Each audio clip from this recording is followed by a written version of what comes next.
Hey, hi everyone, welcome back to our channel. In today's video, we are going to learn how we can copy blobs data from one Azure storage account to another storage account using PowerShell script. In this demo, we are not going to perform only the data copy, but we will see how we can generate the audit logs, which can help us to track easily all the details. To perform this demo, we need two storage accounts. I have already created both storage accounts and also container as well. So we will use this one of the storage account to we'll put some dummy data into the one of the storage account and then we'll perform the data copy. The purpose of this demo is to show how to copy data between two Azure storage account with the audit details such as what data was copied, when the operation, and whether the copy was successful or not. This kind of traceability is very important whenever you want to perform the data copy kind of operation in an enterprise environment, right? Before we start the demo, let's understand what we need. First thing, you must have access to both storage account like source and destination. Additionally, you need a SaaS token with the correct permission. Another, the important thing is that you need a easy PowerShell module which must be installed on your system. And let's say if it's not installed, you can easily install using PowerShell command, like you can use install module space hyphen name and you can put az. Okay, with that command you can install the module as well. Let's get started. So as you can see here, I have two storage accounts already created. One storage account is called ap storage account 001 and another is a storage account 002. So we'll go to the storage account first storage account and we'll go to the container. Yeah, so here we do not have any container, so for demo purpose we'll create container here. So let's say I'll create a container called app01. Click on create.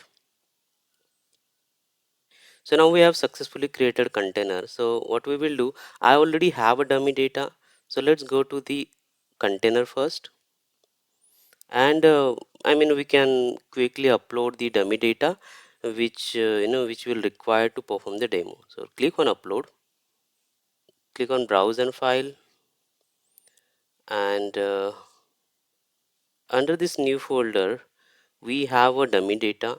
So just click on select all and click on open. It will start the uploading the data files. So we are uploading almost 25 zip files. Again, it's the dummy data. So if you can see now, I have a uploaded file. So let me close this and we'll refresh here. So now we can see now the successfully we have uploaded dummy data on a app001 with the container called app01. Now we'll go to the another storage account here. This is the another storage account called app storage 002. We'll go to the container. So here what we are going to, we are not going to create any container right now because we are going to perform one PowerShell script. So we'll see that how that PowerShell script will help us to copy the data. So let's get started. So to perform this demo, what we are going to do, we are going to use PowerShell. So for that we are going to use PowerShell IC. So I'm going to open I'm going to open this PowerShell with administrator. I already have a required module installed. So we are going to we are going to discuss each step one by one. So let's understand this script first. So here I have just defined these are the variables which we are going to use in our script. So first variable is the source account, which is a storage account. Okay, this is our source storage account. And then the second variable is called source container. So this is the container where we have a data, and this is the SaaS token. So source SaaS token. So what we are going to do, we'll quickly go back to the portal, we'll generate the SaaS token and we'll copy that and paste here. So I'm going to so this is my storage account, source storage account. What I will do, I will go to the this section, shared access signature. So if you can see, we are going to generate a SaaS token with the correct permission. So we are not going to change permission. In your case, you can define or generate the permission.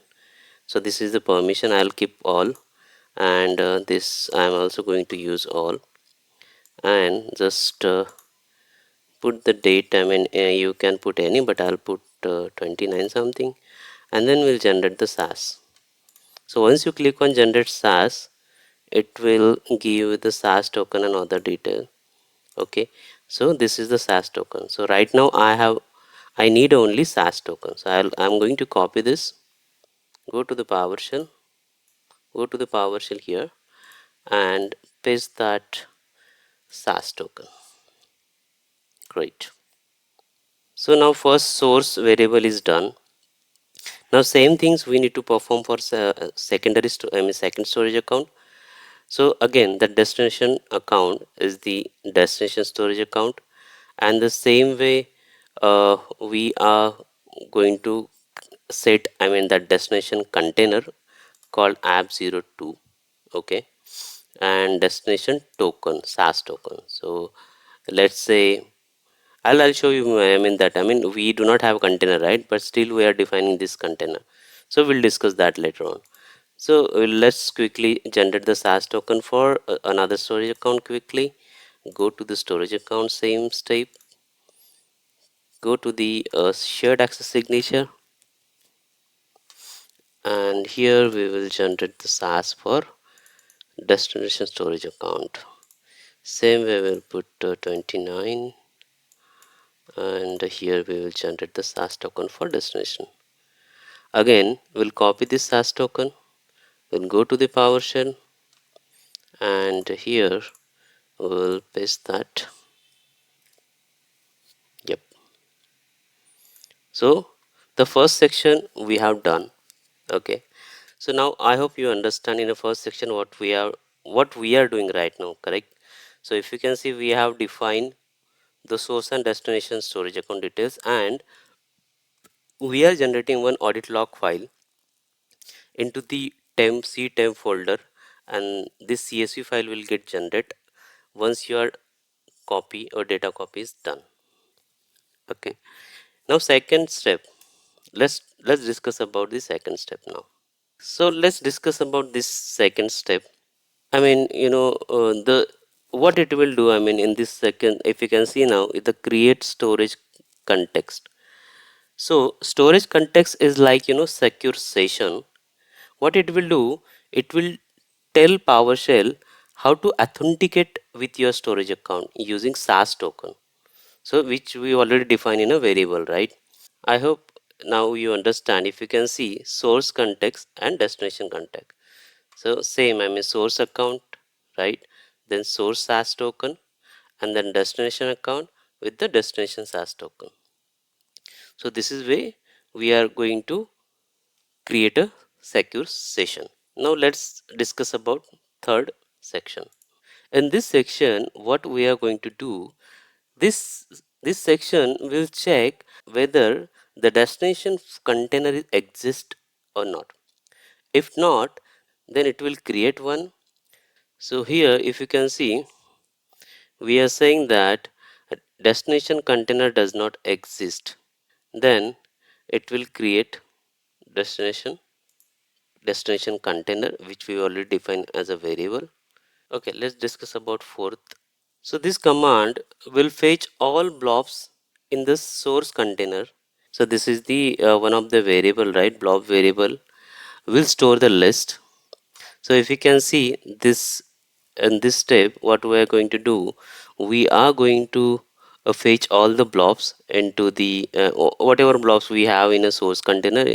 It will get fetched and it will store into the this variable. So if you can see, this blobs variable will store the list, right? So get Azure storage blob container, and source container, which we are going to target here, and then source context. So these two, let's discuss about next step.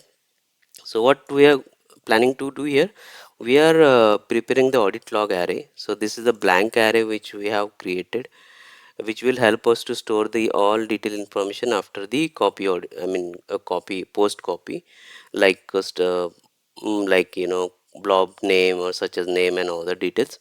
And the second thing is this is the output message, which will tell us that it will indicate that blob copy process is starting.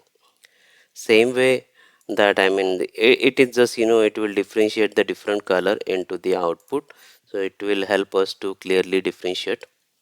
So let's discuss about the next step here, which is very important. So what it will do, the first thing, it will if you can see now, this is the for each loop. Okay, so it will start the loop that process each blob in the blob array, right? A try block is used to catch and handle the errors, okay, that may happen during the copy process. For an example, let's say we are having invalid permission, or might be we have a wrong SAS token or expired SAS token, or it might be there is a network failure. So those kind of things, if we need to handle, then we can use the try. So this is the copy status, right? So basically this command initiate a copy operation for a single blob.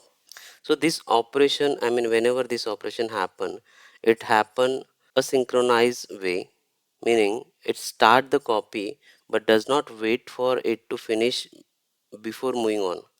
Now let's understand audit log. Let's understand step by step here. So here, if you can see, so audit log array with the detail info. What it will do, it will help to maintain the complete audit log or audit trail. So line number 48, what it will do, it will display the success message. It's clearly whether if it's copied, then it will show copied. If it is a different status, it will show the status message with the color code. So let's discuss about line number 50. So what it will do, like if you can see, this is the catch, which will handle the copy failures gracefully. Okay, if the copy operation, if the copy operations gives any exception, let's say it might be it due to permission issue, or it might be invalid SAS, or if any kind of log, it might be any kind of failure. So we will catch and log in the failure instead of crashing the entire script. So this will help in those scenario. The last section which we are going to discuss after this. So in this section, what we are going to do, fine, we are going to copy, we are going to export the audit logs to the CSV file. So, and this log can be, you can easily share, or you can easily read this CSV file, and it will help you to do the audit of the copy operation. So this is what we have done so far. We'll run this script, okay, and then we'll see how it goes. Okay, so as we discussed earlier, we define each and every steps correctly. Okay, we have generate the SAS token, we define into the variables, we create the storage context, then we same the destination folder, whether it will check with the condition, then it will get the blob details from the source container which we need to copy. Okay, so let's run this script and then we'll see the output.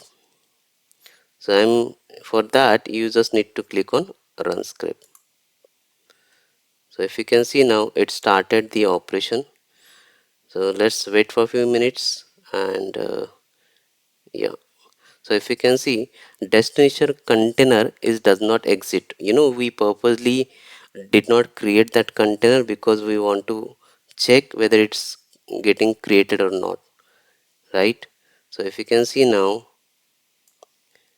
in a copy operation, you know so this is the copy operation happening, right? So it is starting the blob copy process, right? So, and the first thing, in the first section it is saying that copied. It means that status is showing that that specific file, that app data 011.zip is copied successfully. Okay, now the last, if you can see, the copy is completed, and it is generated this audit log file into the this audit file, and this CSV file with this path. So just to recap what we have done, so first thing, how to copy data securely between the storage account, how to build the PowerShell script, right? And then how we can generate the logs as well. We'll go to the temp folder and we'll see whether CSV file is get generated or not. Yeah, so if you can see, this audit file is already there. So we have successfully copied. Let's go to the storage account to verify whether we copy the data or not. So I'm going to refresh once again this 02 storage account. Let's go to the storage account, click to container. Yeah, earlier container was not there, so that container is also get created. And once you click on container, if you can see, we have a successfully copy the data from one storage account to the another storage account. What we have learned so far, we have understand the PowerShell script. We come to know that how we can copy data from one storage account to another storage account with the audit logs. If you found this video helpful, don't forget to like, subscribe and share our channel. Thanks for watching.